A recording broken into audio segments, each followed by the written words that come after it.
దేవుడు ఆత్మ గనుక ఆయనను ఆరాధించువారు ఆత్మతోనూ సత్యముతోనూ ఆరాధింపవలెనను.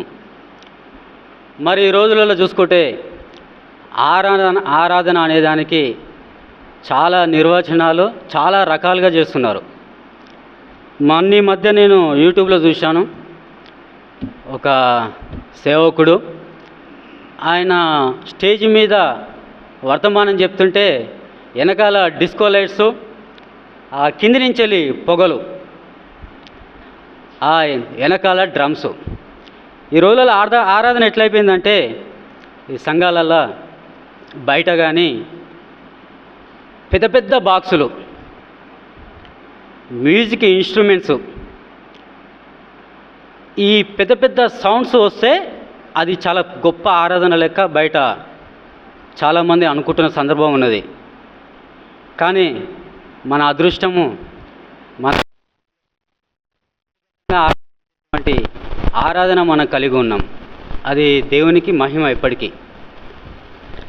అయినప్పటికీ మనం ఆరాధించే ఆరాధన అది కరెక్టేనా? మనం నిజంగా దేవుణ్ణి ఆరాధిస్తున్నామా?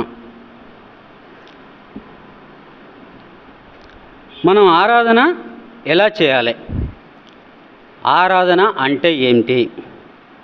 అసలు ఆరాధన ఎందుకు చేయాలి? ఫస్ట్ ప్రశ్న అన్నది. అసలు ఆరాధన ఎందుకు చేయాలి? మనం అసలు ఆరాధన ఎలా చేయాలి? ఆరాధన అంటే ఏమిటి? అసలు ఆరాధన ఎందుకు చేయాలి? ఆరాధన ఎలా చేయాలి? అసలు ఎందుకు ఆరాధించాలి? ఫస్ట్ దేవుణ్ణి అంటే ఆయన మనకు ఏదో చేసింది కాబట్టి మనం ఆయన్ని ఆరాధించాలి. అదేనా ఆరాధన అంటే? కాదు కదా. ఓసారి మనం పరిశుద్ధ గ్రంథం నుండి కొన్ని విషయాలను చూసుకుందాం. చాలాసార్లు మనం మంచిగా ఆరాధన చేసినా సరే పదే పదే చేసిందే చేస్తుంటాం. అది యాదృచ్ఛికంగా యాంత్రికంగా అది మనకు అలవాటుగా మారిపోయింది. అది అంటే చేసిందే మళ్ళీ మళ్ళీ తలుసుకోవడము, మళ్ళీ మళ్ళీ చేయడము, అది మనకు ఒక అలవాటుగా మన ఒక బ్లడ్లో అది ఒక భాగం అయిపోయినట్టుగా అయిపోయింది ఈరోజు. వాస్తవానికి మన హెబ్రోన్లో కూడా ఎంత మంచిగా ఆరాధన చేసినా సరే, ఎంత మంచిగా ఆరాధిస్తున్నప్పటికీ సరే పాత విషయాన్ని పదే పదే మళ్ళా మనము నెమరు వేసుకుంటాం, అంటే స్మరించుకుంటాం. ఒకసారి మీరు అందరూ ఆదివారం రోజు ఇక్కడికి వచ్చినప్పుడు కూర్చోండి, ఒక ఫోన్లో రికార్డ్ చేసుకోండి ఈ ఆదివారం ఎట్లా ఆరాధిస్తున్నాము. దాన్ని మళ్ళీ వచ్చే ఆదివారం ఒకసారి చూసుకోండి, ప్లే చేసుకోండి. ఆరాధించుకున్న తర్వాతకి ఈ ఆదివారం ఆరాధించినది రికార్డ్ చేసుకొని మళ్ళీ వచ్చే ఆదివారము ఆరాధించినది కూడా రికార్డ్ చేసుకొని ఒకసారి చూసుకోండి. మీరు దాదాపుగా ఒక 70-80% వరకు అదే ఆరాధన, అదే రిపీట్ అవుతుంది. ఏదేమైనప్పటికీ ఆ లాస్ట్కి మాత్రం మనము ఒక రక్షణ పాత్రను చేతబట్టుకుంటాం. ప్రభా ఆరాధించిన తర్వాతకి నేను రక్షణ పాత్రను చేతబట్టుకుంటున్నాను. ఇది మన ఆరాధన. అంటే అందరూ కాదు, కొంతమంది. మీరు ఎప్పుడు దేవుని మిమ్మల్ని రక్షించినందుకు కృతజ్ఞత చెల్లిస్తారు, కానీ దాదాపుగా ఆరాధించరు. మనము ఆరాధనల దేవుడు మనకు చేసిన దానికి కృతజ్ఞతాస్తుతులు చెల్లిస్తాం, కానీ దాదాపుగా ఆరాధించము.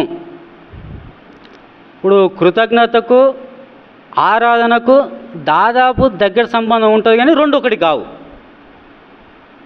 రెండిటికి కొంచెం తేడా ఉన్నది. ఎందుకు చెప్తున్నట్టు ఈ విషయం నేను దాదాపు కొన్ని సంవత్సరాలకి వెళ్ళి ఇక్కడ నేను చూస్తున్నా, బయట మన హెబ్రోన్ దాంట్లో కూడా చూస్తున్నా. దాదాపు అందరూ కూడా ఆరాధనలో కృతజ్ఞతను కలుపుతారు.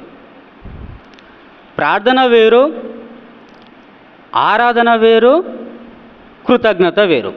వీటికి దగ్గర సంబంధాలు ఉంటాయి, కానీ ఇవి మూడు ఒకటి కావు. అవునా కదా? ప్రార్థన చేస్తున్నప్పుడు మన కోరికలు, మన విన్నపాలు, మన విజ్ఞాపనలు దేవునికి తెలియజేసుకుంటాం. ప్రార్థనలో నాకేమైనా కావాలి, కూర్చుంటాం. ప్రభా నాకు ఇది కావాలి, నువ్వు ఇది చేయి తండ్రి. ప్రభా నాకు ఇది లోటైంది, నాకు ఇది తీర్చు తండ్రి. ప్రభా నీకు అది కావాలి, గడికి పోతున్నా ఇది కావాలి. ఒక కోరికని దేవుని దగ్గర పెట్టడము ప్రార్థన. మరి కృతజ్ఞత అంటే మనమైతే ఏవైతే కోరికలని దేవుని దగ్గర ఉంచుతామో వాటికి దేవుడు జవాబుగా ఆశీర్వాదాలుగా ఇచ్చిన వాటికి మనం తెలియజేసేదే కృతజ్ఞత. కృతజ్ఞతకు ప్రార్థనకు వేరు. మళ్ళీ ఆరాధన అంటే ఏంది? ఇప్పుడు ప్రార్థన అంటేనేమో మనం దేవుని దగ్గర మన కోరికలని, మనకు కావాల్సినవి దేవుని దగ్గర మనం చెప్పుకుంటాము, విన్నపించుకుంటాము. ఇవన్నిటికీ ఆ ప్రార్థన కిందకి వస్తుంది. మరి కృతజ్ఞత అంటే వాటిని దేవుడు తీర్చినప్పుడు, వాటిని దేవుడు జవాబు ఇచ్చినప్పుడు, వాటికి దేవుడు ఆశీర్వాదాలు ఇచ్చినప్పుడు వాటికి మనం చెల్లించేదే కృతజ్ఞత. ఉదాహరణకి ఇప్పుడు ఎవరైనా మనకు కొంత ఏదైనా అవసరం ఉంది, ఒక దగ్గర పోయినప్పుడు అతడు అడగకుండానే అవసరానికి తీర్చిండు అనుకోండి, అతను మనకు రుణపడి ఉంటాం. మనం నలుగురు చెప్పుకుంటాం కూడా. నేను ఒక రోజు పలానా ఆపదలు ఉన్నప్పుడు, నేను ఎట్లనా అని ఆలోచించుకొని బాగా చింతపడుతున్నప్పుడు నాకు ఒక ఆయన సాయం చేసిండు అని మనం ఆయనని 10 మంది ముందు పొగుడుతాం. అది పొగడడం అంటే మన మనసు లోపల నుంచి వచ్చేది వేరు, కానీ అవతల వేస్తే పొగడతారు కిందకి అనిపిస్తుంది. అది కృతజ్ఞత. మరి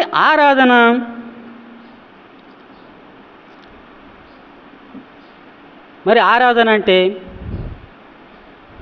ఎవరైనా చెప్తారా? ఆరాధన అంటే ఏంటిది?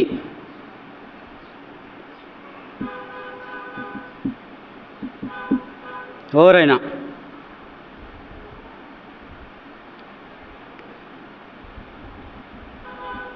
ఎవరు చెప్పరా?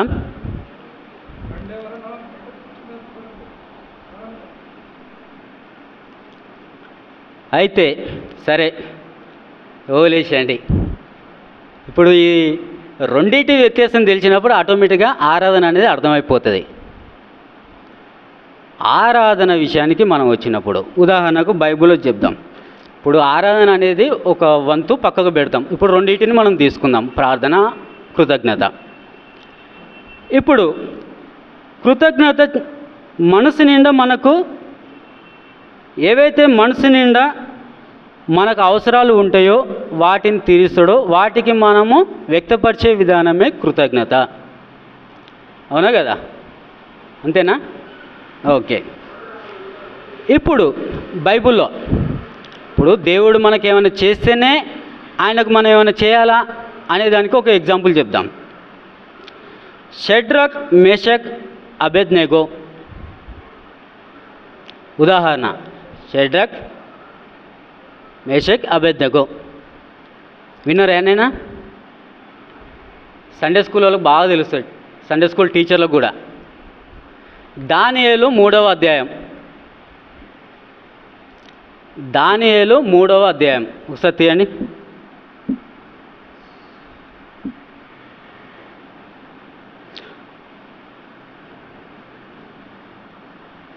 దానియేలు 3వ గ్రంథం చదివితే వీళ్ళు ఎవరు అని మనకు తెలుస్తుంది.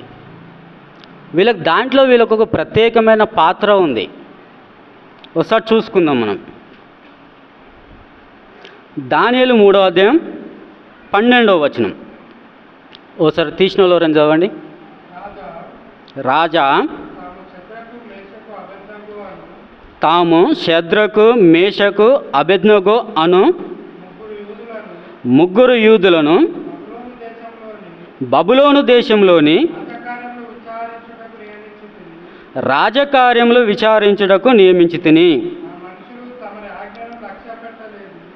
ఆ మనుషులు తమరి ఆజ్ఞను లక్ష్య పెట్టలేదు, తమరి దేవతలను పూజించుటలేదు, తమరు నిలువబెట్టించిన బంగారు ప్రతిమకు నమస్కరించుటయే లేదు అనిరి. వీళ్ళేం చేశారు?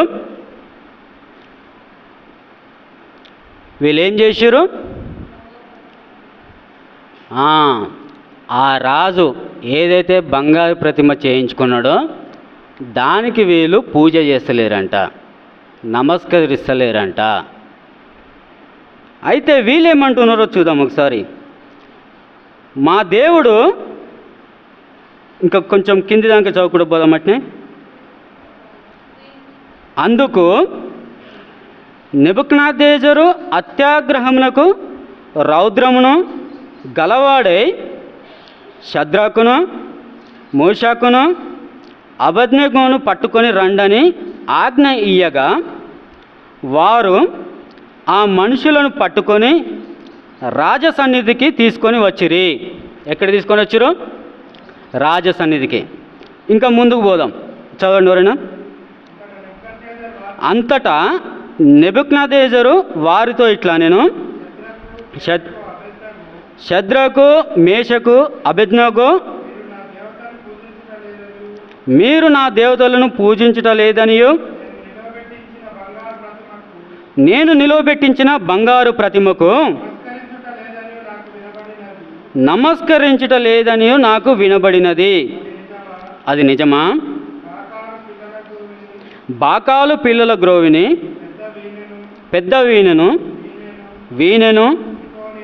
సంఫోనియను విపంచికను సకల విధములకు వాద్యములను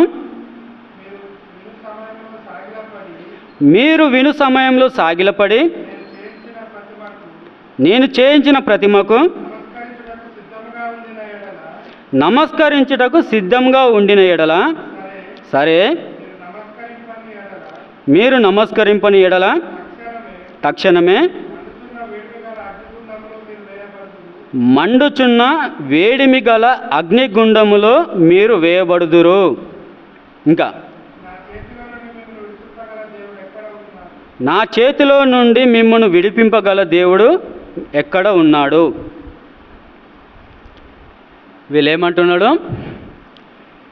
నేను చేసిన వాటిని మీరు పూజిస్తలేరు, మిమ్మల్ని మండుచున్న అగ్నిగుండంలో వేస్తా, నా నుండి మిమ్మల్ని విడిపించేవాడు ఎవరు? వీళ్ళు ఎవరైతే ఈ రాజు ఉన్నాడో వాళ్ళని నువ్వు నమస్కరించాల్సిందే, లేదంటే మిమ్మల్ని మండుచున్న అగ్నిగుండంలో వేస్తాను అని మాట్లాడుతున్నాడు. అప్పుడు దానికి వేయమంటారో వాళ్ళు ఒకసారి ముందుకు పోయి చూద్దాం. అట్నే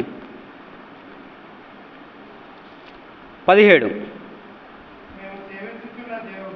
మేము సేవించుచున్న దేవుడు మండుచున్న వేడిమి గల ఈ అగ్నిగుండంలో నుండి మమ్మల్ని తప్పించి రక్షించుటకు సమర్థుడు, మరియు నీ వశమున పడకుండా ఆయన మమ్మను రక్షించును. ఒకవేళ, ఇది గుర్తుపెట్టుకోండి, ఒకవేళ ఆయన మమ్మును రక్షింపకపోయినను, రాజా నీ దేవతలను మేము పూజింపమనియో నీవు నిలువబెట్టించిన బంగారు ప్రతిమకు నమస్కరింపమనియో తెలుసుకోనుము. వాళ్ళు ఏమంటారు? మా దేవుడు మమ్మల్ని రక్షిస్తానికి సమర్థుడు, అది ఏమి చేయగలడు, ఆయన ఏమి చేస్తాడు, ఏమి చేయలేడు, ఏమి చేయకపోయినా సరే ఆయన ఎవరు? మమ్మల్ని కాపాడే మా దేవుడు, మమ్మల్ని రక్షించే మా సమర్థుడు. ఆయన మాట్లాడుతున్నాడు, మా దేవుడైన యెహోవానే మేము పూజిస్తాం. మా రాజా అని, మా రాజా మేము మా దేవునే పూజిస్తాం, నువ్వు చెప్పినట్టు వాటిని మేము పూజించలేము, నువ్వు ఏమైనా చేసుకో, మేము చెయ్యము అని నిక్కట్టుగా వాళ్ళు ఆ రాజుకు చెప్తున్నటువంటి సందర్భం. ఈడ ఏమంటున్నారో మళ్ళొకసారి వినండి. మా దేవుడు మమ్మల్ని రక్షించడానికి సమర్థుడు, అది ఆయన ఏమి చేయగలడు, ఏమి చేస్తాడు అనేది ముఖ్యం కాదు. ఆయన రక్షింపకపోయినప్పటికీ మేము ఆయననే పూజిస్తాము మా రాజా అని వీళ్ళు బైబిల్లో స్పష్టంగా చెప్పుకుంటున్నట్టు మాట. అంటే పూజ, ఆరాధన అనేది ఆయన మనకు ఏం చేశాడో అనే దానితో సంబంధం లేదు. పూజ అయినా సరే, ఆరాధన అయినా సరే ఆయనని గణపరుస్తుంది కానీ, ఆయన ముందు సాగిలపడుతుంది కానీ, ఆయన స్మరించుకుంటుంది కానీ దాంతో సంబంధమే లేదు. వాళ్ళు మాట్లాడుతున్నటువంటి మాటల ఆయన ఎవరు అనే దానితో ఏంటిది సంబంధం, ఆయన ఎవరు అనే దానితోటే మాకు సంబంధం. ఆయన మాకు ఏం చేసినా ఏం చేయకపోయినా మాకు సంబంధం లేదు. ఆయన ఎవరు అనేదే మాకు ముఖ్యం. ఇదే పునాది సత్యము. పరిశుద్ధ గ్రంథంలో ఇదే పునాది సత్యం. మీరు ఇది మొదట తెలుసుకున్నప్పుడే మీరు ప్రతిసారి రక్షణ చేత పట్టుకొని ప్రభువా నేను ఆరాధిస్తున్నాం అని అనరు. ఎందుకంటే మీరు ఇప్పుడు ఆరాధించేది కేవలము ఆయన మాకు ఇది చేసినాడు కాబట్టిగా మేము ఆయనకు చేస్తున్నాం. అదే ఇప్పటివరకు మనం చేసుకున్నది కూడా. దాదాపు నేను కూడా అందులో ఒక భాగమై ఉండొచ్చు. దాదాపు అయితే ఇప్పటివరకు జరిగిందైతే ఇదే. ఏమి ఆయన చేసిన దాన్ని మీరు స్మరించుకుంటూ చేసేదే ఆరాధన. ఏమని లాస్ట్కి ఒకటైతే ఉంటుంది. నేను చాలాసార్లు వింటాను, ఇక్కడ కదా ఎక్కడైనా రక్షణ చేతులు పట్టుకొని నేనేమి ఇవ్వలేక, ఎందుకు ఇవ్వలేవు? బొచ్చడు ఇవ్వచ్చు, లెక్కలేనని ఉన్నాయి ఇవ్వడానికి. అయినా సరే తప్పించుకోవాలి కదా. ఇంత చేసిన దేవునికి నిజంగానే నేను ఏదో ఒకటి ఇస్తా అంటే ఏమైనా అడుగుతాడేమో. అందుకనే నేనేమి ఇవ్వలేక రక్షణ చేతులు పట్టుకొని నేను ఆరాధిస్తున్నాను. సింపుల్గా అయిపోద్ది. మీరు ఇస్తానా కానీ దేవుడు ఏమి అడగలేండి. ఆయన ఎప్పుడు ఇచ్చేటైనా కానీ తీసుకునేటైనా ఏం కాదు వాస్తవానికి. అది మనము గ్రహించుకోవాలి. ఇప్పుడు నేను మొదటి నుంచి ఇప్పుడు చెప్పిన నేను ఇంతగా ప్రార్థన వేరు, కృతజ్ఞత వేరు. ప్రార్థనలో కృతజ్ఞత కలపొద్దు, కృతజ్ఞతలో ఆరాధనని కలపొద్దు. దేని భాగం దానిదే ఉన్నది. ఎందుకంటే ఏమి ఇవ్వగలరో దేవుడు తెలుసుకుందాం అని మీరు ప్రశ్నించుకున్నప్పుడు మీకు సమాధానాలు అనేవి మీకు ముందుకు వస్తుంటాయి దాదాపుగా. ఇప్పుడు నేను చెప్పిన మీరు ఇవ్వగలరు అని నేను అన్నా. ఏమి ఇవ్వగలమని మీరు ఒంటరిగా ఉన్నప్పుడు కూర్చొని ప్రశ్నించుకోండి. దేవా నేను నీకు ఏమి ఇవ్వగలను? నేను ఇప్పటి వరకు మీరు నాకు చేసిందానే స్మరించుకుంటూ వస్తున్నా. ఇక ముందు నేను చెల్లి అలా కాదు, నా నుండి మీకు ఏం కావాలి, నేను మీకు ఏమి ఇవ్వగలను, దాన్ని మీరు కనిపెట్టుకోండి. ఎందుకో ఉదాహరణ చూసుకుందాం. ప్రస్తుత సమాజంలో ఈ లోకంలో సినిమా హీరోలు, రాజకీయ నాయకులు, క్రికెట్ ఆడేటోళ్ళు, లేకపోతే మనకు బాగా ఏదైనా అసలు ఊహకందని సాయం చేసినోనికి మనము ఎప్పుడు కూడా రుణపడి ఉంటాం. ఇంకా లోకంలో అయితే ఈ హీరోలకి, ఈ క్రికెటర్లకి, రాజకీయ నాయకులకైతే బాగా అభిమానులు ఉంటారు. వాళ్ళ అభిమానం ఎట్లా అంటే వాళ్ళు వీళ్ళకేం చేయరు. ఇప్పుడు ఎక్కడనో ధోని, ఈ సచిన్ అనేటోళ్ళు క్రికెట్ ఆడతారు. వాడెవడో పోయి అక్కడ ఎన్నో ఆడతాడు. వాడు సెంచరీ కొట్టినంటే ఇక్కడ స్వీట్లు పంచుతారు, రోడ్డు మీద పోయి టపాకాయలు పేలుస్తారు. ఒక రాజకీయ నాయకుడు ఏమీ చేయడు మనకు సొంతంగా. ఇంకా గట్టిగా మాట్లాడితే వచ్చే దాంట్లోకెళ్ళి తినడానికి సరిపోద్ది ఆయనకు. అయినా సరే మనం పోతాము, ఫ్లెక్సీలు కడతాము, టపాసులు పేలుస్తాము, జై అంటాం. ఏమి చేయని వాళ్ళ కొరకే ఈ లోకంలో ఉన్నట్టు అంత చేస్తున్నప్పుడు నీకు ఎంతో చేసిన నీ దేవుని నువ్వు ఎందుకు ఆరాధించవు? నువ్వు ఎంత చేయాలి అసలు దేవునికి? ఏమి చేయని వాళ్ళే అంత చేస్తే నీకు ఎంతో చేసిన దేవునికి నువ్వు ఎంత చేయాలి? అది మీరు ఎప్పుడైనా ప్రశ్నించుకురా? అది వాళ్ళ ఆరాధన, వాళ్ళ అభిమానం. అభిమానం అంటే ఆరాధన. అభిమానం అంటే లోపలికి నుంచి వచ్చేది, అభిమానిస్తారు. అది వాళ్ళ అభిమానము, వాళ్ళ ఆరాధన. అది వాళ్ళ ఆరాధన. ఎవరినైతే మనము ఆరాధిస్తామో ఆయన మనకు ఏమీ చేయనవసరం లేదు. ఆయనని చూడగానే ముగ్ధులం అయిపోవాలి, ఇట్లా పరవశించిపోవాలి. ఎలా? ఆయన దగ్గరికి వచ్చినామా, ఆయన పాదాల చెంత మోకరిల్లినమా, ఆయనకు ముగ్ధులం అయిపోవాలి, పరవశించిపోవాలి మనలో మనం. అర్థమైందా? ఉదాహరణకి ఒక గొర్రెనో మేకనో తీసుకుందాం. బలిస్తాను తీసుకుపోయినప్పుడు దాని మీద నీళ్ళు పోస్తారు. పోగానే అది ఒళ్ళు ఎట్లా జలధరిస్తుంది? పరవశించిపోవడం అంటే అలా పూనకంలాగా రావాలి. అది మన లోపల నుంచి వెళ్ళి రావాలి. దేవుడు ఎవరో తెలుసుకొని ఆయనని అనుభవించి ఆయన ఔన్నత్యము తెలుసుకొని ఆయన విలక్షణం ఏంటి, ఆయన ప్రత్యేకత ఏంటి, ఆయన సౌందర్యం ఏంటి, ఇవన్నీ తెలుసుకున్నాక ఆరాధించేది నిజమైన ఆరాధన కాదు. ఇవన్నీ తెలుసుకొని చేసేది ఏంటిది? నిజమైన ఆరాధన కాదు. ఒకవేళ నిజంగా నువ్వు ఆయనను తెలుసుకోవాలంటే ఆయన మొదటి నుంచి వెళ్ళి నీ కొరకు నా కొరకు ఈ లోకం కొరకు ఏం చేసిండు, ఆయన ఎంత త్యాగం చేసిండు, ఆయన ఎంత మన కొరకు సమర్పించుకున్నాడు అనేది కనుక మనకు అర్థమైపోతే అప్పుడు హృదయం లోపల నుండి వెళ్ళి ఆరాధన పుట్టుకొస్తుంది బయటికి. అర్థమైందా?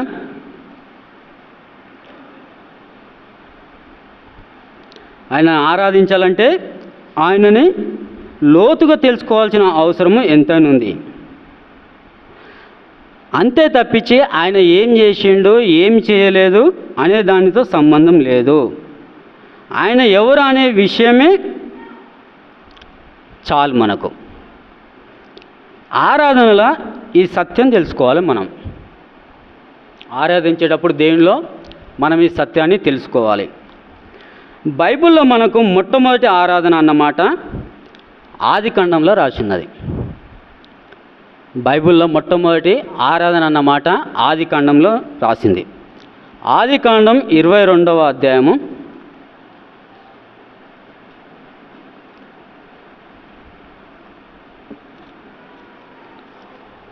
వచనం చెప్తారండి. 5వ వచనం. ఆదికాండము 22వ అధ్యాయము 5వ వచనం. మళ్ళొకసారి. తన పనివారితో మీరు గాడిదతో ఇక్కడనే ఉండుడి, నేనును ఈ చిన్నవాడును అక్కడికి వెళ్ళి దేవునికి మ్రొక్కి మరలా మీ యొద్దకు వచ్చేదనని చెప్పి, మధ్యలో కల్పించుకోవడానికి ఏమనొద్దు.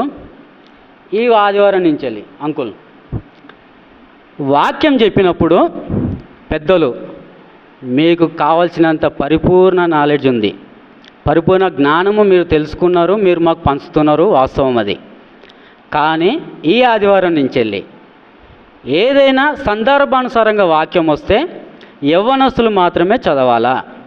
వాళ్ళకు మీరు చేయాల్సిన సహకారం ఏంటంటే మీరు ముందుగానే ఆ సందర్భానికి తగ్గటువంటి వాక్యాన్ని మీరు తీయగలుగుతారు కాబట్టి ఆ వచనాన్ని అందిస్తే ఏ అధ్యాయము ఏ వచనము అనేది మీరు అందిస్తే యవ్వనస్తులు చదువుతారు.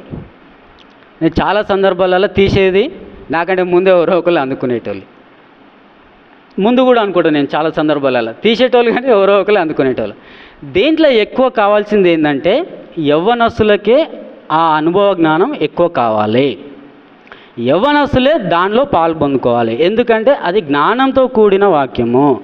చదవగా చదవగా చదవగా తినగా తినగా వేమో తీయగా ఉండును అన్నట్టుగా చదవగా చదవగా చదవగా ఆ వాక్యం వాళ్ళలో కూడా నాటింపుకపోతుంది. ఇది ఒకసారి మీరు అందరూ గ్రహించుకోవాలి, తప్పుగా తీసుకోవద్దు అస్సలు.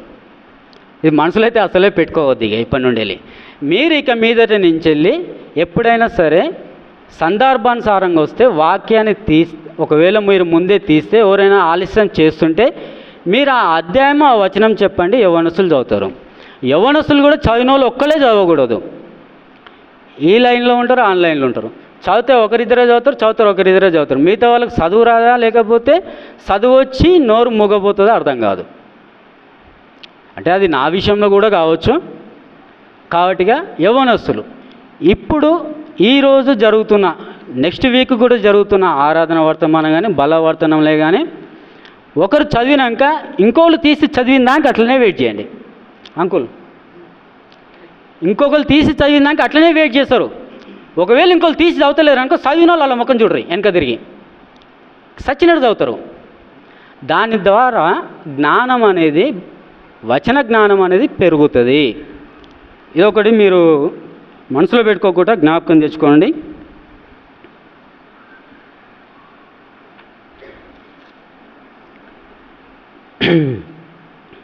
మనం ఇప్పుడు ఎక్కడున్నాం? మనం ఆది కాండంలో ఉన్నాం.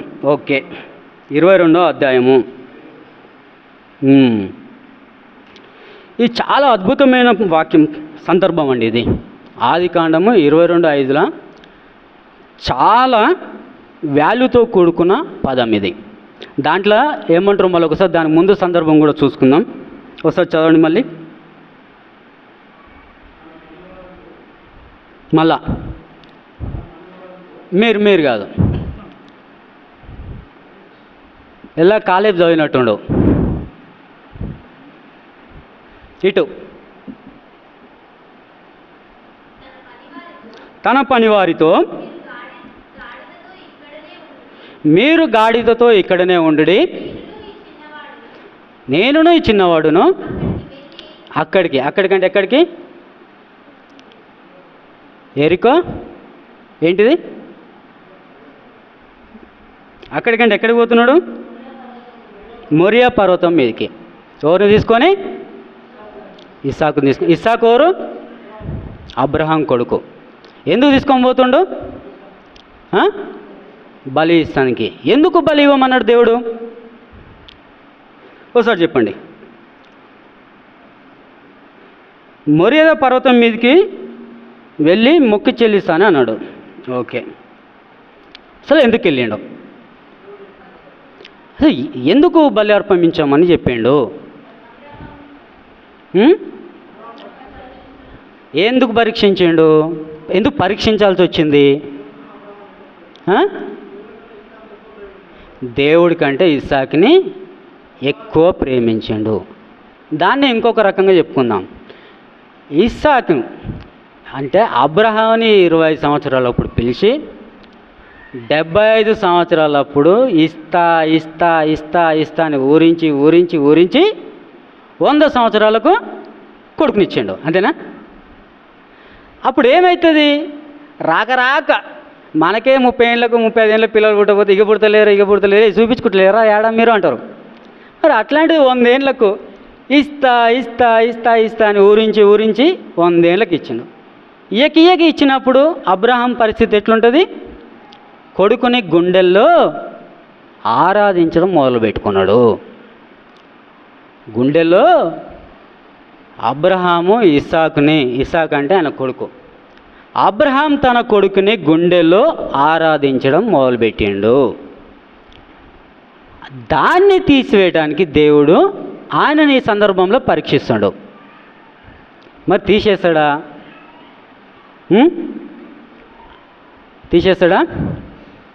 సరే, తర్వాత చూసుకుందాం. ఈ మొక్కు ఇప్పుడు అబ్రహాం మొక్కు చెల్లించుకోవడానికైనా పోయింది. మోరియా పర్వతం మీదకి మొక్కు చెల్లించుకోవడానికైనా. ఈ మొక్కు భారతదేశంలో ఈ మొక్కుకు అర్థమైంది, మన దేశంలో ఈ మొక్కుకు అర్థమైంది. ఒకసారి చెప్పండి. మొక్కు అంటే దేవుడి దగ్గరికి వెళ్ళి మనం ఒక డీల్ చేసుకుంటాం. నువ్వు నాకు ఇది చేయి, నేను నీకు ఇది చేస్తా. ఏంటిది? నువ్వు నాకు ఇది చేయి, నీకు ఇది చేస్తా. చేయకపోతే చేయమిగా. నేను దేవుని కోరుకు నాకు చేయలేదు, నేనేం చేస్తా? అదే కదా. మొక్క అంటే ఒక దేవునితోటి మనం ఏర్పరచుకునే డీల్, అగ్రిమెంట్, సింపుల్ డీల్ చేసుకుంటాం. నీవు నాకు ఇది చేసి పెడితే నీకు ఇది చేసి పెడతా. ఇది కదా మనకు మొక్క అంటే భారతదేశంలో, అవునా కదా. నువ్వు నాకు ఇది చేస్తే నీకు ఇది చేస్తా, అదే మన దగ్గర అందరూ మొక్కుకునే మొక్కు, అవునా కదా. కానీ బైబిల్లో మొక్కు అంటే అది కాదు. బైబిల్లో మొక్కు అంటే అర్థం వేరే ఉంది. ఇప్పుడు సందర్భాన్ని చూద్దాం. ఎప్పుడు వాక్యం చదువుకున్నాం మనము ఏం చేయాలి? సందర్భాన్ని చూసుకోవాలి, సందర్భానుసారంగా వాక్యాన్ని తీసుకోవాలి బైబిల్లో. ఇప్పుడు ఈ సందర్భం ఏంది మనకు?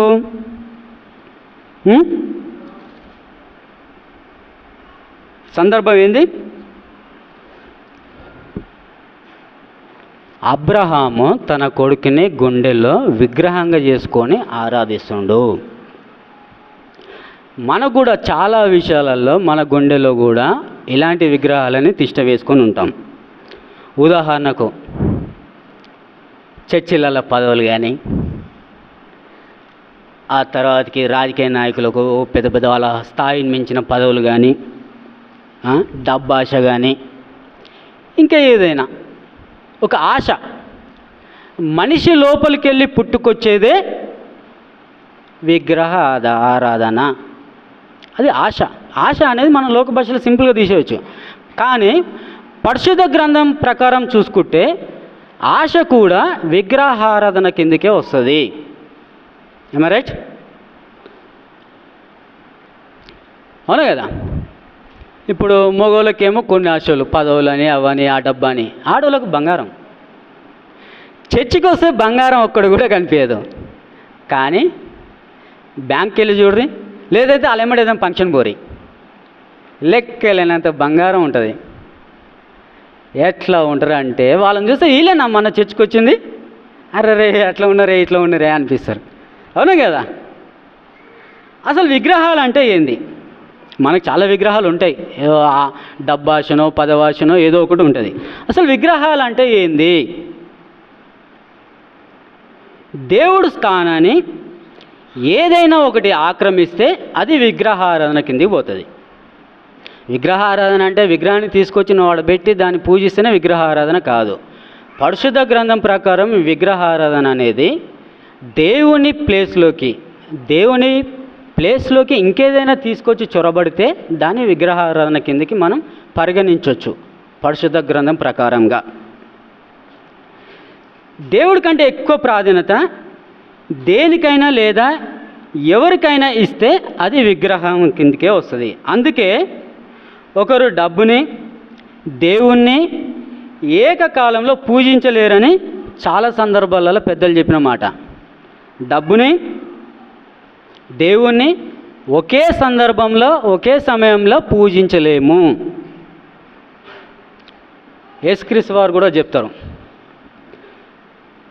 ఒకడు దేవదాస్ అయితే ధనదాసుడు కాలేడు, యేసుదాస్ అయితే దేవదాసు కాలేడు. ఈ రెండింటికి చాలా అర్థం ఉంది. దేవదాస్ అంటే మనకు తెలిసిన సందర్భాలు మీకు తెలుసా? దేవదాసు ఎప్పుడు డిచ్లో ఉంటాడు, అది సంపాదించిందంతా దానికే పోతుంది, అది ఎప్పుడు ధనవంతుడు కాలేడు. దేవదాసు ఎప్పుడు కూడా ధనవంతుడు కాలేడు, ధనదాసు కాలేడు. అదే యేసుదాసు అంటే యేసు దాసుడు, నేను అనేది పేరు కాదు. యేసు దాసుడు ఎప్పుడు కూడా ధనదాసు అవ్వలేడు. అది మనం గుర్తుపెట్టుకోవాలి. యేసు అంటే దేవునిలో మనం ఉన్నప్పుడు, నిజంగా దేవునిలో మనం నడుచుకుంటున్నప్పుడు ధనాపేక్ష లేకుండా మనం జీవించే అవకాశం చాలా సందర్భాలు ఉంటుంది. అది రుజువైంది కూడా. ఎంతోమంది సేవకుల విషయంలో కానీ, ఎంతోమంది విశ్వాసుల విషయంలో కానీ మనం చాలాసార్లు చూసుకున్నాము. ఎప్పుడైతే దేవుడి స్థానాన్ని మరొకరు ఆక్రమిస్తారో, అది డబ్బు కానీ, అందం కానీ, ఆస్తి కానీ, పదవి కానీ, దాన్ని చంపే వరకు ఆరాధన మన హృదయంలో పుట్టదు. మన హృదయంలో డబ్బు, ఆస్తి, అందం, చదువు, పదవి ఇవేవి లేనప్పుడే దేవుని ఆరాధన మన హృదయంలోకి వచ్చే అవకాశం చాలా ఎక్కువగా ఉన్నది. దాన్ని తీసేయాలి గుండెల్లోంచి వెళ్ళి, అప్పుడే నిజమైన ఆరాధన పుడుతుంది. 1 పేతురు 3వ అధ్యాయం 15వ వచనాన్ని ఒకసారి తీయండి.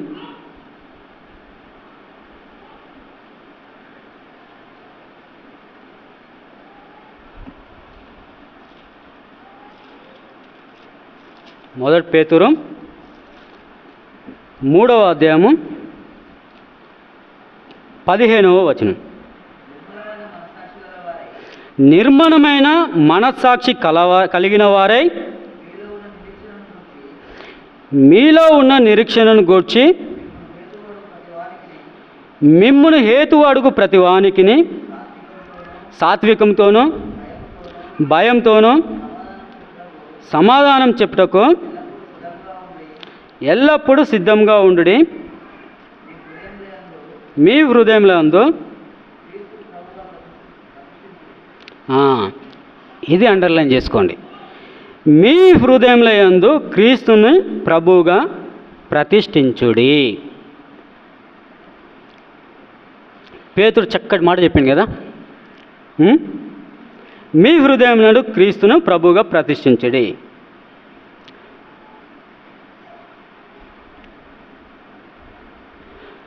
చాలామంది హృదయాల్లో యేసుక్రీస్తు ప్రభువు ఉంటాడు, కానీ అది సింహాసనం మీదన లేదా అన్నదే ఫస్ట్ క్వశ్చన్. ప్రతి ఒక్కరి హృదయంలో దేవుడు ఉంటాడు. దేవుని స్థానం హృదయంలో ఏడ ఉంది? నీ పిల్లల తర్వాతకు ఉందా, లేదంటే నీకు ఉన్నటువంటి లోక ఆశల తర్వాతకు ఉన్నదా, లేదా నీ లోకంలో ఘనత కొరకు వహించేటువంటి దాని తర్వాత ఉన్నదా అనేది మొట్టమొదటిసారిగా పరీక్షించుకోవాలి. అవునా కదా?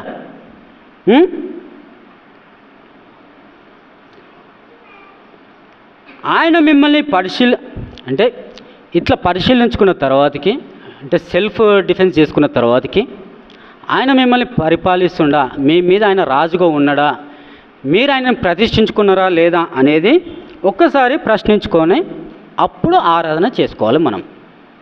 అదే నిజమైన ఆరాధన. అబ్రహాము ఇస్సాకును చూస్తే మనం తెలుసుకోవాలి ఏమని? నీకు అత్యంత ప్రియమైనది ఏదైనా సరే దాన్ని వదిలిపెడితేనే దేవుని నిజమైన ఆరాధన నీలో పుట్టుకొస్తుంది. నువ్వు నిజమైన ఆరాధికుడివి లేదా ఆరాధికురాలివి అవుతావు, లేకపోతే అవ్వలేము. ఎప్పుడు పేతురు చెప్పినట్టుగా మనం దేవుని మన హృదయంలో ప్రతిష్ఠించుకున్నప్పుడు మాత్రమే నిజమైన ఆరాధికురాలము లేదా ఆరాధికుడివి అవుతావు, లేకపోతే అది జరగని పని. అంటే దేవుడి కంటే అత్యంత ప్రీతికరమైనది మనకు ఎప్పుడూ ఉండకూడదు అని దాని అర్థం. అర్థమైందా? మరొకసారి ద్వితీయోపదేశ కాండం చూడండి. ద్వితీయోపదేశ కాండం 6వ అధ్యాయము 5వ వచనం. నీ పూర్ణ హృదయంతోనూ నీ పూర్ణ ఆత్మతోనూ నీ పూర్ణ శక్తితోనూ నీ దేవుడైన యెహోవాను ప్రేమింపవలెను. ఏమన్నాడు? నీ పూర్ణ హృదయంతో, నీ పూర్ణ ఆత్మతో, నీ పూర్ణ ఏమన్నాడు? మళ్ళీ దేంట్లో యేసుక్రీస్తు ప్రభువారు వచ్చి ఇంకోటి చేర్చాడు. పూర్ణ బలంతో, పూర్ణ ఆత్మతోటి, పూర్ణ హృదయంతో, ఇంకోటి ఏమన్నాడు? యేసుక్రీస్తు ప్రభువారు. ఎవరికైనా ఐడియా ఉంది అది? నీ పూర్ణ వివేకంతో దేవుడిని నువ్వు ప్రేమింపగలిగినప్పుడు ఆరాధన. ఏమన్నాడు? పూర్ణ వివేకం. ఓసారి అది ఎవరైనా ఐడియా ఉంటే తీయండి. యేసుక్రీస్తు ప్రభువారు చెప్తారు,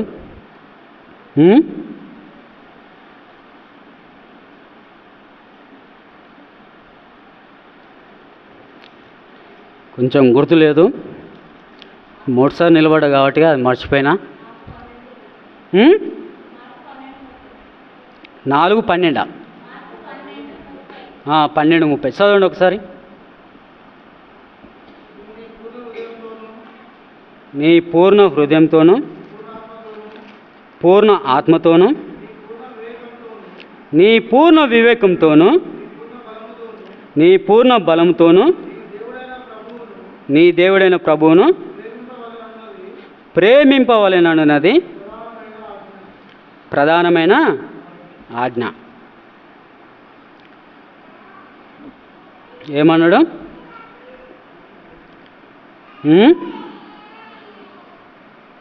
పూర్ణ ఈ పూర్ణాలు కావు, మనం తినే పూర్ణాలు కావే, అవునా కదా? పరిపూర్ణం. పూర్ణం మీన్స్ పరిపూర్ణం, ఇది కంప్లీట్, నాట్ ఇన్కంప్లీట్, కంప్లీట్లీ. అంటే ఒక పరిపక్వత చెందిన ఒక ఫలమో లేకపోతే ఏదో రకంగా, అంటే పూర్ణంగా, అంటే సంపూర్ణంగా, పరిపూర్ణంగా అని దేవుడు చెప్తున్నాడు.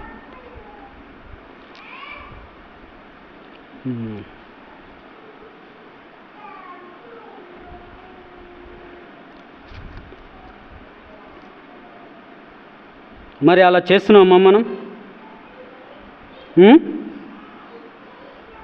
చెప్పండి.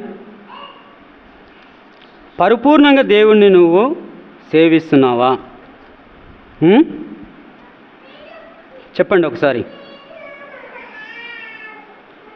పరిపూర్ణంగా దేవుణ్ణి సేవిస్తున్నావా? ఎవరు చెప్పట్లేరు,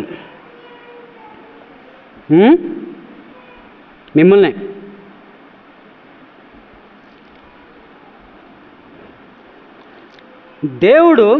దేవుని అన్నిటికీ మించి లోకంలో ఉన్న వాటి అన్నిటినీ విడిచి ప్రేమించినప్పుడే ఆరాధన. మనం అది పూర్ణ హృదయంతో, పూర్ణ ఆత్మతోటి, పూర్ణ బలంతో, ఇంకా పూర్ణ వివేకంతో, శక్తి. అది 3 దేవుడు చెప్పినాక యేసుప్రభు గారు వచ్చి ఒకటి చేర్చిండు దాన్ని. ఈ 4 అయినా అప్పుడు. మొదట పాత నిబంధనలో 3 చెప్పిండు, 3 మళ్ళీ దేవుడు వచ్చేసి ఇంకోటి చేర్చిండు దాన్ని, 4 అయినాయి అప్పుడు, అవునా కదా? కానీ ప్రస్తుతం నిజంగానే మనము మొదట ప్రాధాన్యత దేనికి ఇస్తున్నాం? దేవునికి ఇస్తున్నామా లేదా? చాలామంది ఉదయం లేవగానే దేవునికి స్తుతులు చెల్లిస్తారో లేదో కానీ ఫస్ట్ అయితే ఫోన్ పట్టుకోవటం. అంటే దాన్ని సింపుల్గా తీసేయచ్చు, ఫోన్ ఎందుకు పట్టుకున్నా టైం చూస్తానికి. ఎందుకు? నిన్న రోజు మొత్తం నిన్ను దేవుడు కాపాడుకుంటూ వచ్చింది కదా, నువ్వేం అడగకున్నా సరే. మరి నువ్వు స్తుతి చెల్లిస్తావా దేవునికి? పొద్దున లేచి దేవుని స్మరించుకుంటావా? లేదు. ఫస్ట్ మొట్టమొదటిసారిగా బెడ్ మీద ఉన్నప్పుడే అటు ఇటు నొసిలి కళ్ళు నలుసుకొని ఏదో చేసి ఫస్ట్ ఫోన్కే చూస్తాం. ఈ టైం ఎంత అయింది ఇప్పుడు? ఆ టైం చూసుకున్న తర్వాతకి ఇక బద్ధకంగా అటు నొసిలి లేచి మోకాల మీదకి వస్తాం, లేకపోతే మోకాలు చక్కగా దగ్గర గుంజుకుంటాం. కరెక్ట్ మోకాల మీద కూడా మనం నిలబడలేం, ప్రార్థన చేయలేం. మన నొప్పులు పుడితే ఏమవుతుంది? పడుకొని లేవగానే. వాస్తవానికి పొద్దున లేవగానే ఫోన్ పట్టుకున్న తర్వాతకే మన దినచర్య మొదలవుతుంది. సరే, దేవుడు తర్వాత విషయం. ఫస్ట్ అయితే మన దినచర్య ఫోన్ నుంచెల్లే స్టార్ట్ అవుతుంది. నీకు దేవుడికి మధ్యలో ఏదైనా వస్తుంది అంటే దాన్ని నువ్వు నిఖచ్చితంగా దాన్ని తీసివేయాల్సిందే. ఏంటిది? నీకు దేవునికి మధ్యలో ఏది వచ్చినా దాన్ని తీసివేయాలి. ప్రకటన గ్రంథం 4వ అధ్యాయం చదువుకుంటే, 10-11 వచనాలు చదువుకుంటే ఏమర్థమవుతుందంటే, ఒక్క ముక్కలో చెప్పండి. ప్రకటన గ్రంథం 4వ అధ్యాయము 10-11 ఒక్కసారి ఫాస్ట్గా అయిపోద్ది. ప్రకటన 4వ అధ్యాయము 10-11. ఇక్కడ ఇలా అయిపోయారు ముందు, మరి ఎన్నుకున్నోలే.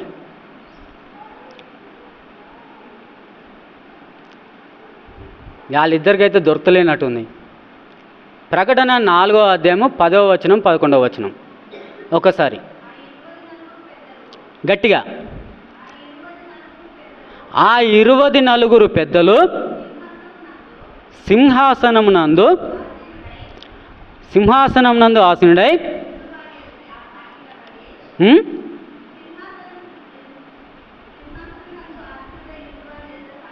సాగిలపడి యుగ యుగములు జీవించిన వానికి నమస్కారములు చేయొచ్చు. ప్రభువా మా దేవా, సమస్తమును సృష్టించితివి, నీ చిత్తమును బట్టి ఇంకా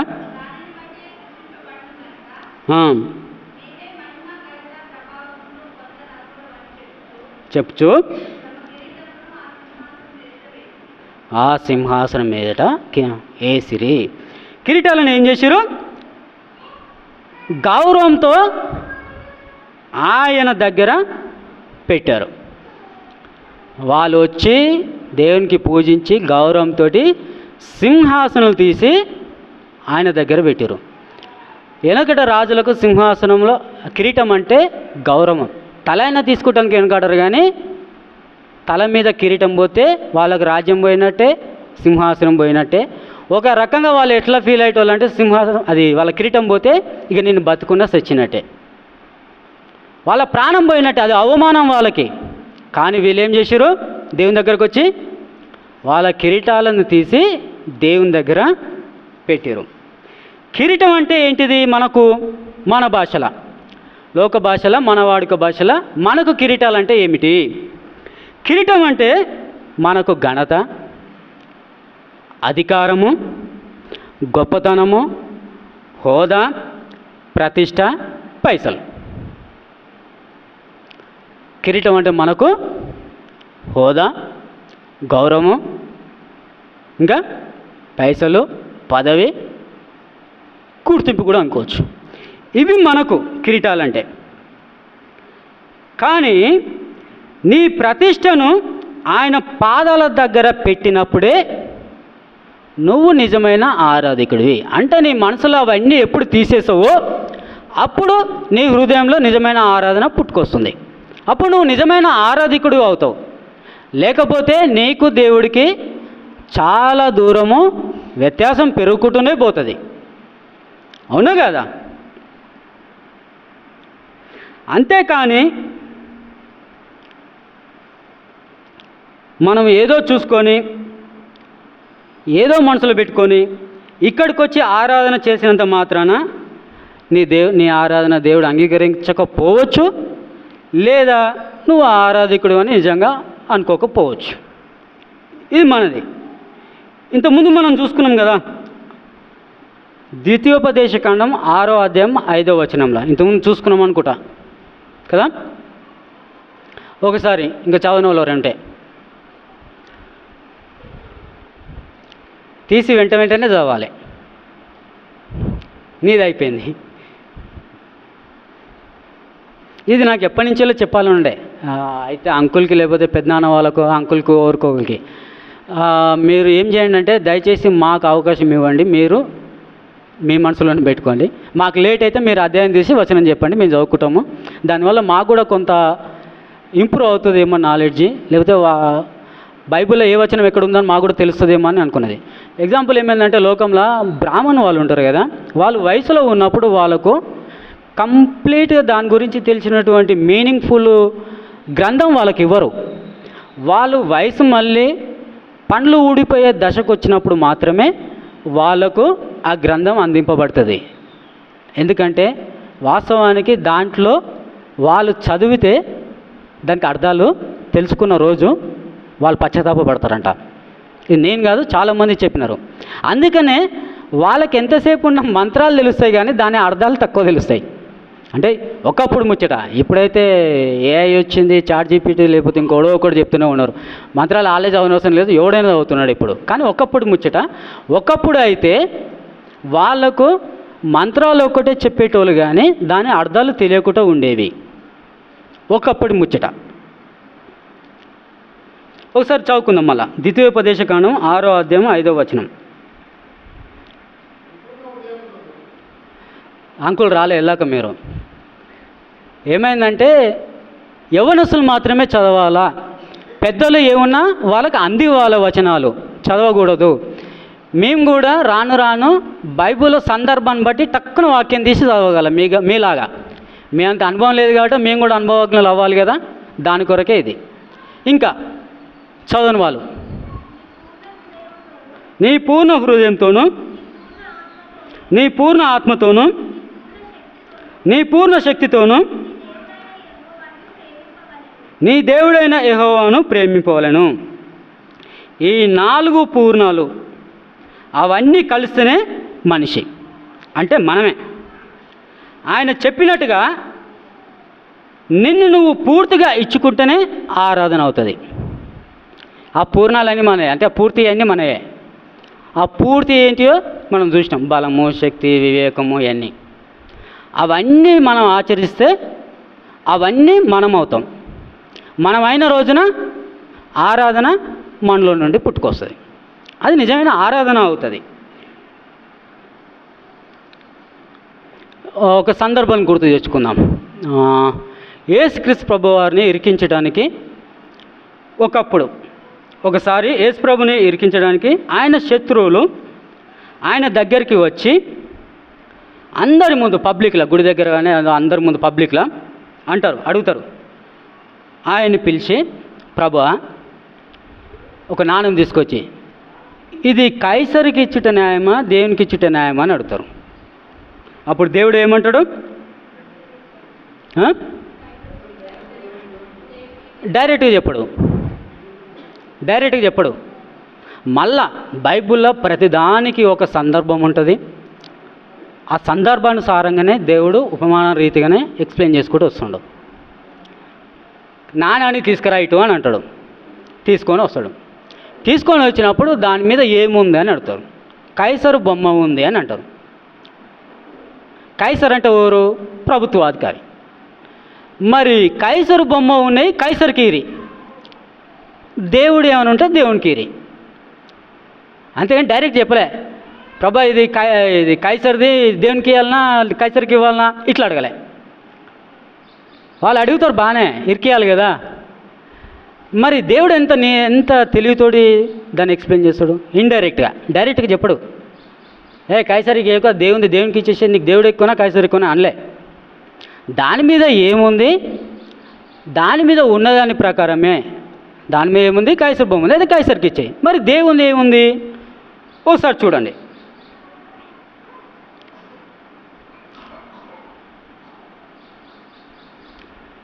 దేవుంది కైసర్ ఇచ్చినాక దేవుంది ఏముందంటే మన హృదయం ఉంది. దేవుంది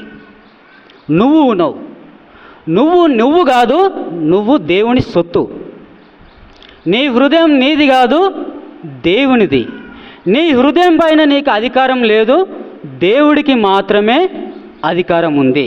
అది దేవుని సొత్తు, అది దేవునికి మాత్రమే చెందాలి. నువ్వు దేవునికి మాత్రమే ఇవ్వాలి, వేరే వానికి ఇవ్వనీకి లేదు. మరి దేవుని ఏంటి అనుకున్నప్పుడు మనం చెప్పుకున్నాం కదా, దేవుని బొమ్మ నువ్వే అన్నాం, దేవుణ్ణి నువ్వే అన్నా, దేవుని హృదయం నీదే అని చెప్పినాం. ఒకసారి ఆదికాండము 1వ అధ్యాయము 26వ వచనం 27వ వచనం చూడండి. అలా ఏం చెప్తున్నారంటే, నువ్వు దేవుని బొమ్మ అంటే నువ్వు దేవుని పోలిక, దేవుని స్వరూపం కాబట్టి దేవునికి ఇవ్వు, నిన్ను దేవునికి ఇచ్చుకో,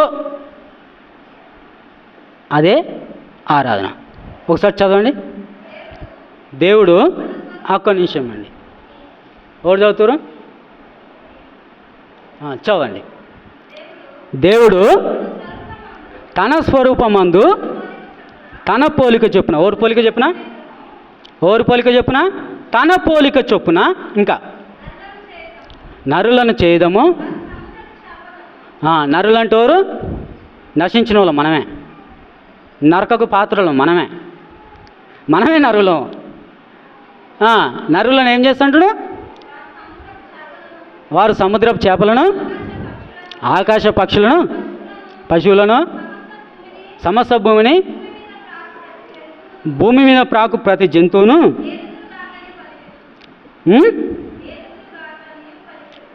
ఏలుదురుగా కానీ అంటే అధికారం చెలాయిస్తారు అని. నీకు అంత అధికారం భూమి మీద దేవుడు ఇచ్చినప్పుడు మళ్ళీ నువ్వు ఇంకా కొత్త అధికారం కొరకు ఎందుకు ప్రాకులాడు? కొత్త అధికారం కొరకు ఎందుకు ఆకాంక్షించుడు? కొత్త అధికారం కొరకు ఎందుకు గావురు అని ఎదురు చూడడం? దేవుడికి ఇన్ని ఇచ్చినగా భూమి మీద సృష్టి మొత్తం నీకే. అయినా సరే మనము దేని గురించి ఆరాటపడతాం? లోకంలో ఉన్నటువంటి ఏదైతే మనకు దక్కదు, ఏదైతే మన దరిదాపులకు రాదు, ఏదైతే మనకు దూరంగా అందని ద్రాక్షలాగా ఉందని అనిపిస్తుందో దాని మీదనే మన హృదయము ఏమవుతుంది?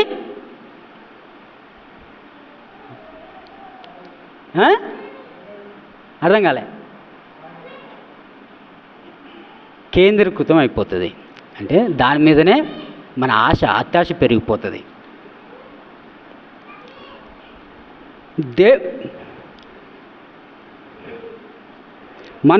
మనం దేవునికి ఇచ్చుకున్నప్పుడే నిజమైన ఆరాధన. ఇప్పటికి చాలాసార్లు చెప్పిన,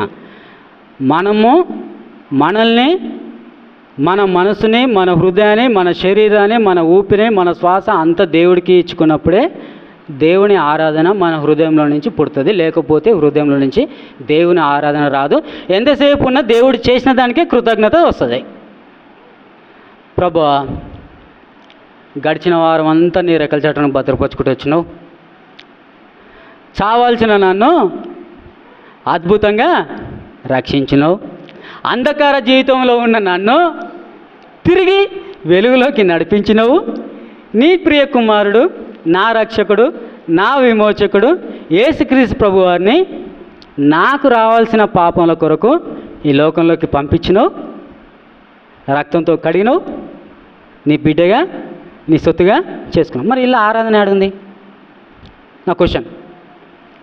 ఇప్పుడు దేవుడు చేసిన దాన్ని మనము స్తుతిస్తున్నాం, కృతజ్ఞత చెల్లిస్తున్నాం. మరి దీంట్లో ఆరాధన ఏడ ఉంది? అవునా కదా? ప్రతి వారం మనము దేవునికి కృతజ్ఞత స్తుతులు చెల్లిస్తూనే ఉంటాం ఆయన చేసిన దాన్ని పట్టుకొని. మరి దీంట్లో ఆరాధన ఏడ ఉంది? ఆరాధన అంటే నిన్ను నువ్వు దేవునికి ఇచ్చుకున్నప్పుడు, నిన్ను నువ్వు దేవునికి సమర్పించుకున్నప్పుడు, నీ హృదయాన్ని దేవునికి ఇచ్చినప్పుడు, నీ హృదయంలో ఏ ఆశ, ఎలాంటి విగ్రహారాధనకు సంబంధించినటువంటి అంటే డబ్బు కానీ పదవి కానీ ఏదైనా సరే. కొంతమందికి అయితే ఇంకా గమ్మత్తుగా పిల్లలు పుట్టిరు అనుకో, వెంటనే పిల్లలు ఆరాధన అయిపోతారు, విగ్రహం అయిపోతారు హృదయంలో. పుట్టగా ఇంట్లో ఫస్ట్ వాడు వచ్చిండు కదా, దేవుడి మీద అంత లౌక్యం చూపిస్తామో లేదో కానీ పుట్టిన పిల్లోని అయితే హృదయం పెట్టుకొని నా బుజ్జి నాకన్నా ఎక్కలేని ప్రేమ చూపిస్తాం.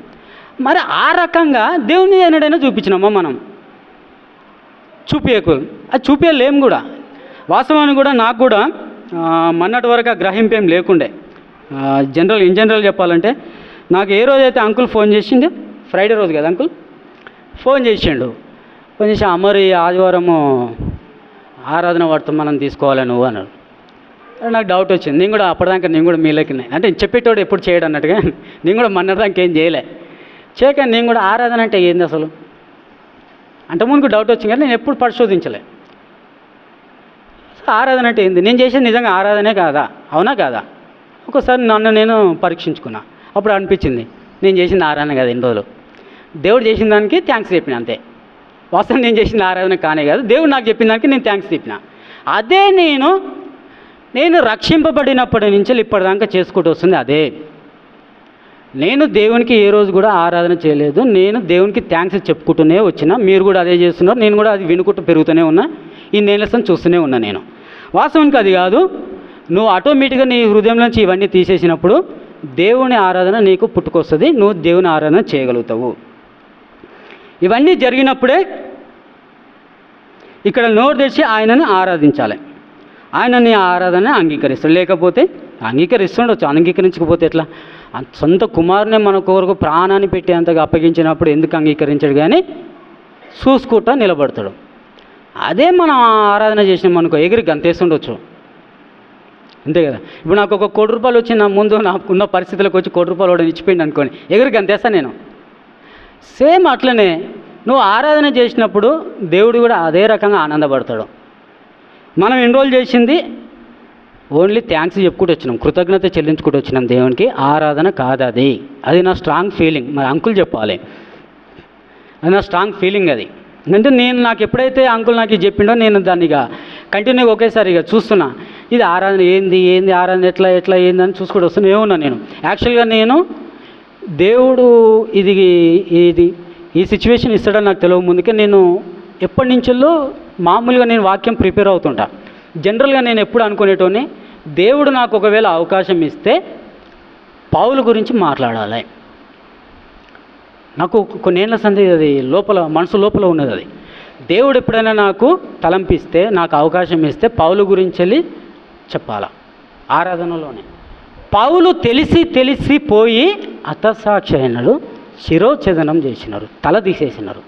పౌలుకి తెలుసు పోతే తల తీస్తారు అని. అయినా సరే పౌలుకి తెలిసి కూడా ఆయన అక్కడికి పంపించకపోయినా సీజర్ అనే వ్యక్తి ప్రపంచం మొత్తానికి రాజు అనమాట ఆ రోజులలో. ఇప్పుడు దేశాలు లేవు అప్పుడు, భారతదేశం, పాకిస్తాను, యుఎస్ఏ, యూకే, ఆస్ట్రేలియా ఇట్లా లేవు అప్పుడు, మొత్తం కలిపి ఓవరాల్గా. దాన్ని సీజర్ అనే బిరుదు అనమాట ఆయనకు. వాళ్ళ తాతల కాలం నుంచి ఆ పదవి వాళ్ళకు వంశపరంపరంగా వస్తుంది వాళ్ళకు.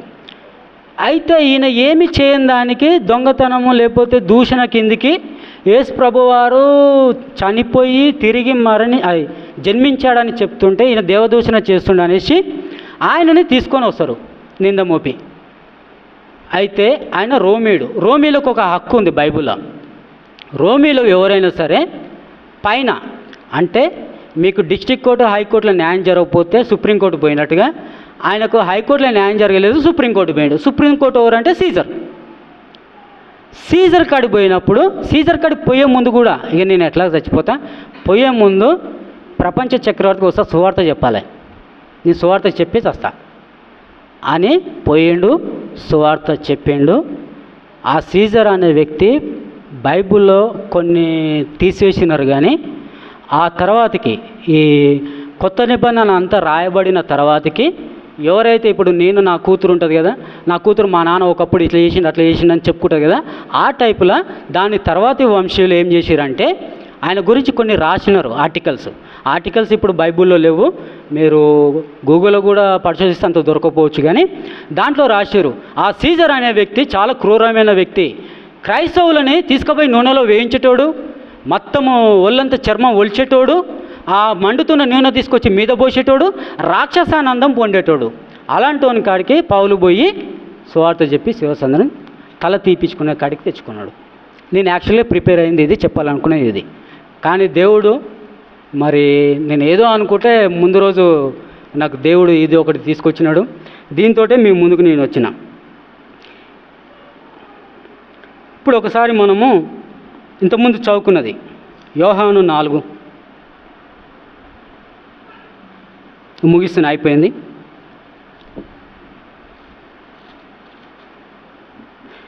యోహాను 4వ అధ్యాయము 24వ వచనం.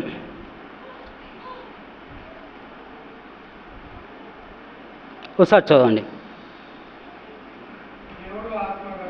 దేవుడు ఆత్మ గనుక ఆయనను ఆరాధించేవారు ఆత్మతోనూ సత్యంతోనూ ఆరాధింపవలెన నేను. ఆయన ఏంటిది? దేవుడు ఆత్మ కనుక ఆయన ఆరాధింపవాలో ఆత్మతోనూ సత్యంతోనూ. ఇది మనం నిద్రలేపి అడిగినా చెప్తాం కదా, కంఠస్థ వాక్యం ఇది, అవునా కదా. మనకెంత బాగా వస్తుందంటే పోత చాలా చర్చిలలో కానీ ముందు కూడా రాసి ఉంటుంది గోడల మీద. సండే స్కూల్లో కూడా చాలామంది కంఠస్థ వాక్యం కిందికి వెళ్ళేది. దీంట్లో 2 ఒత్తులు ఉన్నాయి. దేవుడు ఆత్మ అనేది లడ్డుగుంది చూడండి, బోల్డ్గా ఉంది బాగా. దేవుడు ఆత్మ. దాని కింద ఇంకోటి చూస్తే ఇంకోటి ఏముంది? ఆత్మ చిన్నగా ఉంది. అబ్జర్వ్ చేసిరా? ఒకటి పెద్దగా ఉంది, ఒకటి చిన్నగా ఉంది. పెద్దగా ఉన్నదేమో దేవుడు, ఆ చిన్నగా ఉంది చూసినారు అది మనమే. ఇక్కడ ఉంటుంది చూడండి, దేవుడు ఆత్మ గనక ఆయనను ఆరాధించేవారు ఆత్మతోనూ సత్యంతో ఆరాధింపవాలను. మరి మనం ఆయనని సత్యంగా ఆత్మతో ఆరాధిస్తున్నామా? ఒకసారి మిమ్మల్ని మీరు పరీక్షించుకోండి. యోహాను సువార్త 17:17లో దేవుణ్ణి ఉన్నట్టుగా వాక్యం చెప్తుంది. దేవుడు ఎవరో మనకు తెలియదు. ఆయనని ఎవరు శోధించి అర్థం చేసుకోలేరు, పరిశోధించి అర్థం చేసుకోలేరు. ఆయన అనంతం, ఆయన అనంతం, ఆయనకు మనము పరిమితులము.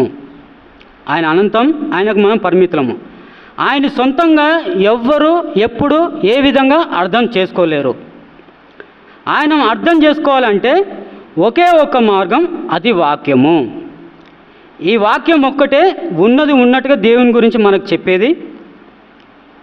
ఆరాధనకి విగ్రహారాధనకి తేడా కూడా మనకి ఈ వాక్యమే చూపిస్తుంది. విగ్రహారాధనలో ఒక విగ్రహానికి ఇంకొక విగ్రహానికి సంబంధం ఉండదు.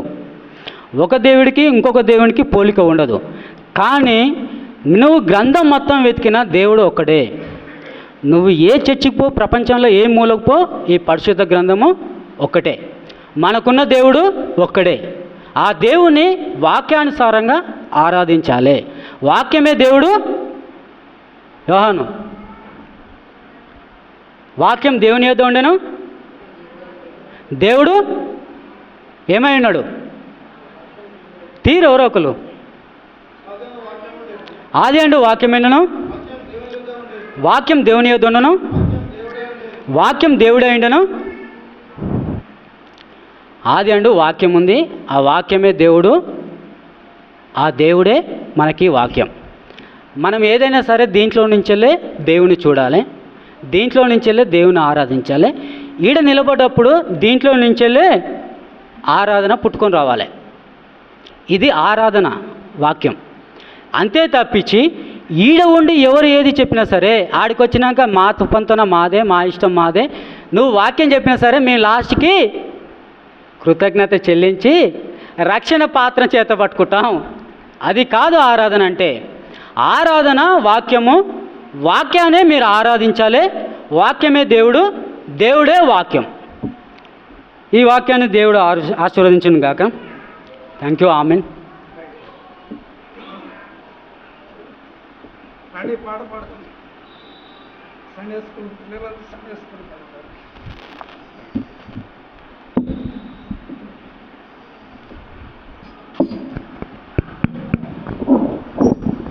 లేచి నిలబడి పాట పాడదాం.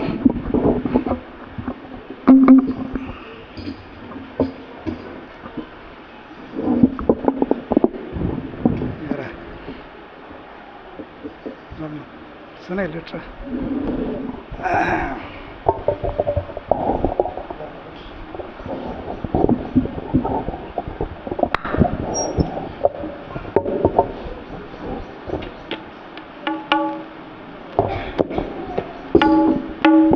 పాట సంఖ్య 179.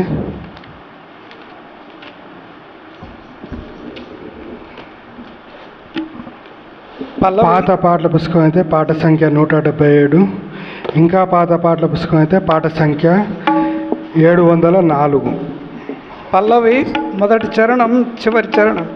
సండే స్కూల్ పిల్లలు సండే స్కూల్కి వెళ్తారు ఈ పాట పాడేటప్పుడు. అందరము ప్రభు నిన్ను కొనియాడిదము, అందరము ప్రభు నిన్ను కొనియాడిదము. మహాత్ముడవు పరిశుద్ధుడవు, మహాత్ముడవు పరిశుద్ధుడవు. బలి అయితివి లోకమును రక్షించుటకు, బలి అయితివి లోకమును రక్షించుటకు. అందరము ప్రభుని కొనియాడెదము, అందరము ప్రభుని కొనియాడెదము. అపరము విభూతి జ్ఞానమెంతయో, అపరము విభూతి జ్ఞానమెంతయో. సమర్థుడవైన నీ శక్తి గొప్పది, సమర్థుడవైన నీదు శక్తి గొప్పది, సర్వలోకము నీదు వశమందున్నది, సర్వలోకము నీదు వశమందున్నది. అందరము ప్రభుని కొనియాడెదము, అందరము ప్రభుని కొనియాడెదము. క్షమించదవు మానవుల పాపములెల్లా, క్షమించదవు మానవుల పాపములెల్లా, విరోధులకు ప్రేమ చూపు దయామయుడవు, విరోధులకు ప్రేమ చూపు దయామయుడవు. పాపములను ద్వేషించే న్యాయవంతుడా, పాపములను ద్వేషించే న్యాయవంతుడా. అందరము ప్రభుని కొనియాడెదము, అందరము ప్రభుని కొనియాడెదము. మహాత్ముండవు పరిశుద్ధుడవు, మహాత్ముండవు పరిశుద్ధుడవు, బలి అయితే లోకమును రక్షించుటకు, బలి అయితే లోకమును రక్షించుటకు. అందరము ప్రభుని కొనియాడెదము, అందరము ప్రభుని కొనియాడెదము. దయచేసి కూర్చోండి. మొదట ఒక సహోదరుడు, తర్వాత సండే స్కూల్ టీచరు. మార్చి ఆరాధన చేయండి, క్లుప్తంగా చేయండి. ఈ పాటలోని అర్థాన్ని గమనించి